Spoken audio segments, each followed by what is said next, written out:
Ang adlaw ipapahulay ikapito ka adlaw sa semana.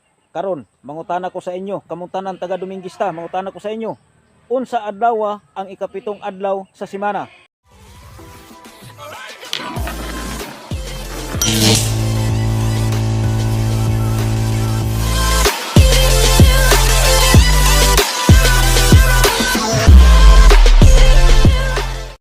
Adunay usa ka SDA weight defender nga namahayag matud pa sa iyang pamahayag ang adlaw igpapahulay mao kuno ang ikapitong adlaw sa semana. Nya kasagaran ra ba nilang kutloon nga teksto diha sa Biblia ang Exodo kapitulo 20 bersikulo 8 hangtod sa 10. Tinuod ba mga kaigsuonan ko nga mga Seventh-day Adventist nga diha sa Exodo kapitulo 20 bersikulo 8 hangtod sa 10 nagsugo ang Ginoo nga ang adlaw igpapahulay mao ra gayud ang ikapitong adlaw sa semana. O nagsugo ba ang Ginoo nga ang adlaw igpapahulay mao ang ikapitong adlaw sa semana? Kung atong subayon ang nasulat diha sa balaang kasulatan sa Exodo kapitulo 20 bersikulo 8 hangtod sa 10, wala kitay mabasa mga kaigsuonan nga nagsuko ang Ginoo nga hinumdumi ang ikapitong adlaw sa semana. Tin-aw og klaro ang gisugo sa atong Ginoo sumala sa mao nga teksto mga kaigsuonan. Mao kini ang gisugo sa atong Ginoo. Hinumdumi ang adlaw nga igpapahulay. Mao nay sugo sa atong Ginoo.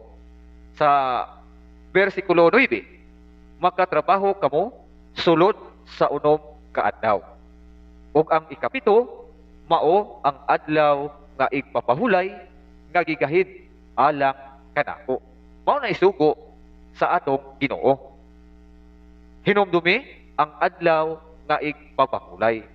Ang pahinumduman adlaw igpapahulay, dili ngalan sa adlaw, dili ikapitong adlaw sa semana. Sunod, makatrabaho kuno ang tawo, kitang mga tawo, sulod sa unom ka adlaw.